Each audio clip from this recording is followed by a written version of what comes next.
ඔයාගේ චිප් එක පරිස්සම් කරලා තියාගන්න. මේ චිප් එකට දාපු දත්ත හරහා තමයි ඕගොල්ලෝ හැම වෙලාවෙම මේක සක්‍රිය වෙන්නේ. හොඳට මතක තියාගන්න. ඔයා මේ ඉන්න පුළුවන් මේ නැති වෙන්න පුළුවන්. හැමදේම ඩෙවලොක්ස් එකක් වගේ මේක හැමතිස්සෙම මාරු වෙනවා.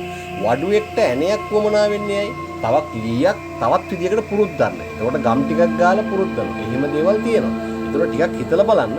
අපිට වෙලා තියෙන්නේ මොකද්ද? මේ දත්ත ටිකක් දාලා තියෙන මේ චිප් එකට. ඇයි මේ චිප් එකට දත්ත ටිකක් දාලා ප්‍රෝග්‍රෑම් කරලා මේක උඩ දුවන්න ඕන නිසා තමයි මේ චිප් එකට දත්ත ටික දාලා ප්‍රෝග්‍රෑම් කරලා තියෙන්නේ.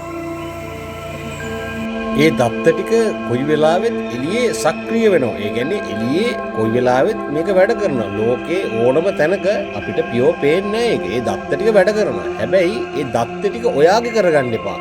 ඔයාගේ කරගත්තොත් ඔයා ඒක ප්‍රෝග්‍රෑම් කරගන්නවා. හැබැයි එළියේ දත්ත ටික කොයි වෙලාවෙත් බලන්නේ මොනවම හරි CPU එකට ගිහින් ඒක ප්‍රෝග්‍රෑම් කරගන්න. ඒ කියන්නේ ඔයාගේ මනසට ඔයාගේ ඔය ස්කින්නස් එකට දීලා ඒ දත්ත ටික ඔයාට ඇතුල් කරන්න තමයි try කරන්නේ. නමුත් ඒක ඔයා සිහිනුවණින් දකින්න.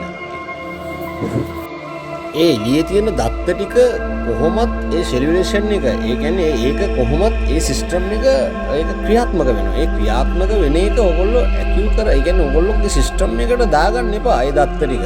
ඒ දත්ත ටික හැම වෙලාවකම මේක එළියෙන් සක්‍රිය වෙනවා. හැබැයි මතක තියාගන්න ඒක අපිට නවත්තන්න බෑ.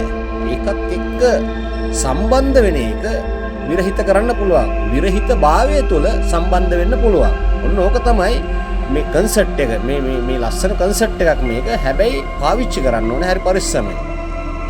ඉදිරියේ වීඩියෝස් වලදී මම ඔයාලට යුනිවර්සල් රිද්ම් එකේදී කියලා දෙන්න කොහොමද මේකත් එක්ක කනෙක්ට් වෙන්නේ කියන එක.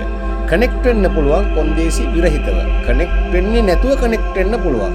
ඒකත් එක්ක ක්‍රියාත්මක ඒකත් එක්ක සම්බන්ධතාවය තියාගන්න පුළුවන්. සම්බන්ධතාවයක් නැතුව. ඒක තමයි මේකේ නියම රිද්ම් එක.